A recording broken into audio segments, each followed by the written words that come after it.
બધાને ભીખુભાઈ ખુમાણના રામ રામ. આજ મારે જે વાત કરવી છે એ ભીખુદાનભાઈ ગઢવીએ અવારનવાર કરે છે કે બોલવું એ પણ વિચારીને બોલાય. ઘણી ફેરું બોલ્યા પછી પછતાવા થતા હોય કે આ ન બોલ્યા હોત તો સારું હતું, તો પછી વિચારીને બોલવું જોઈએ. એવી બે વાતો આજ મારે કરવી છે કે એક ભાઈ બસમાં સીડ્યા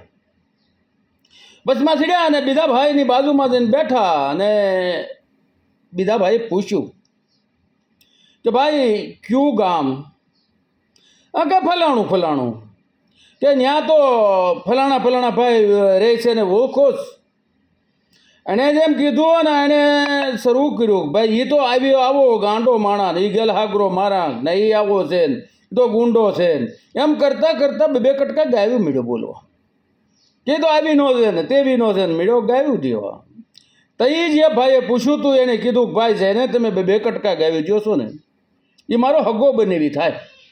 અને કોડો કડે સીડ્યો નહીં કે આમ તો મારે ને હારું મારું રાખે બહુ, મારે ને ભળે બહુ.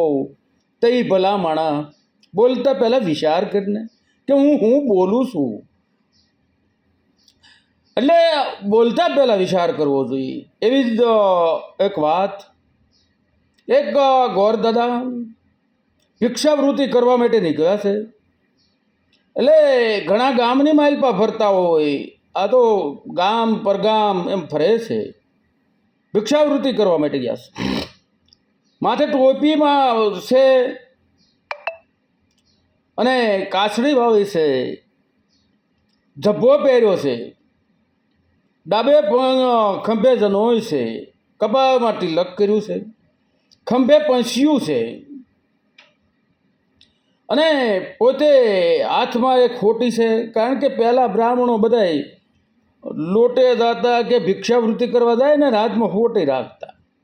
ખોટી એટલા માટે કે ક્યાં જાય ને કોની ઘીરે જાય ને કૂતરું વાહ થાય ને કહેવાય નહીં કાંઈ. એટલે તો કરડી ન જાય ને એટલે આ હોટીનો સહારો રહે. એમ હાથમાં હોટી છે. અને એક ગામની માલપા એક ઘેરે ગયા પણ ડેલી બંધ મકાન છે. ડેલીની માલપા દાદાએ પ્રવેશ કર્યો. સામે કોર ઉપર એક વૃદ્ધ માજી બેઠા છે, ગાડલી નાખી અને માજી બેઠા છે. દાદાએ પ્રવેશ કર્યો, માજીએ આવકાર દીધો, પધારો દાદા. અને આ બધું દાદા આમ જોવે છે તો એક બાજુ ભેંસું બાંધી છે, એક બાજુ બળદ બાંધ્યા છે, એક કોસરીએ 4 મકાન છે. દાદાએ નજર કરી અને શબ્દ નાખ્યા, ભિક્ષાન દેહી મિયા. માજીએ અવાજ કર્યો, દીકરી. માજીએ અવાજ કર્યો, વહુ નહીં. ઘણા નકર હાહુ બહુ કરતા હોય, વહુ નહીં, દીકરી. દીકરાની ઘેરે થઈ એટલે દીકરી કે હા બા. દાદાને કણિક આપો. દીકરાની ઘેરેથી જઈને હુપડાની માલપા અનાજ લઈ અને દાદાની જોઈની માલપા આપે છે. પહેલાં હુપડાથી જ આપતા, દાન આપે એ હુપડાથી આપતા. એટલે હુપડાની માલપા લઈને આપે અને દાદા છે એ કણિક પાછી હુપડામાં નાખે.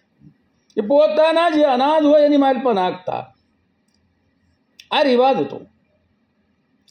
દાદાને પૂછે છે માજી, દાદા હા અત્યારે હવે બપોરનો ટાઈમ થઈ ગયો છે, તમારે જમવાનું શું છે?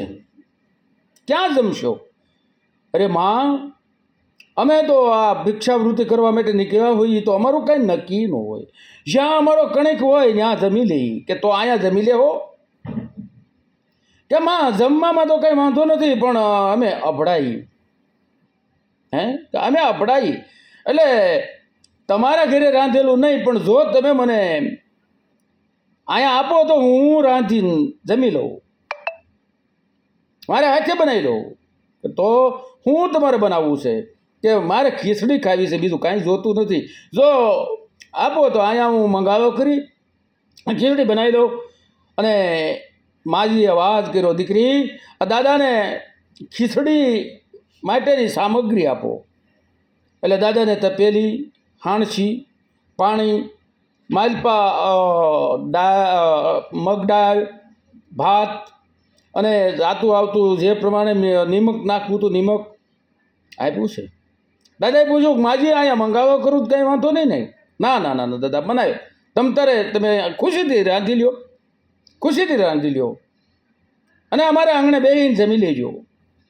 દાદાએ મંગાવ્યો એટલે પહેલાં 2-3 પથ્થર મૂકે અને એની માથે જે કાંઈ ચા કરવો હોય, કાંઈ જમણવાર કરવો, જે કરવું હોય ને એની ઉપર રાંધી શકતા, એને મંગાવો કહેવાય.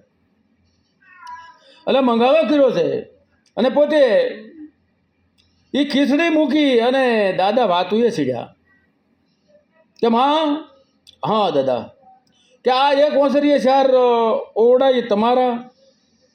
અરે પ્રભુના છે દાદા. આ ભેંસું તમારી? આ બળદ તમારા? દાદા પૂછે કે હા, માતાજીની મહેરબાનીથી છે. કે દાદા માં કેટલા દીકરા? એક દીકરો, પ્રભુનો દીધેલો એક દીકરો છે. એમાં એ મરી ગયો હોય તો તમે બધું કોને આપો? અને માજીનો મગજ ગયો અને માજી એકદમ આમ ક્રોધમાં આવી ગયા. એ કે ઉપાડ અહીંથી ઉપાડ. હા કે હજી ખીચડી સડે નથી. એ કે સીમાડે જઈને જોડાવજે, પણ તું અહીંથી ઉપાડ, અહીંથી નીકળ, મારા મોઢે મારી નજર આમેથી તું વિયો જા. તમે બ્રાહ્મણનો દીકરો છો, વધુ કાંઈ હું કહેતી નથી, પણ તું નીકળી જા. એટલે પછી તો તપેલી ખાલી કરવી પડે.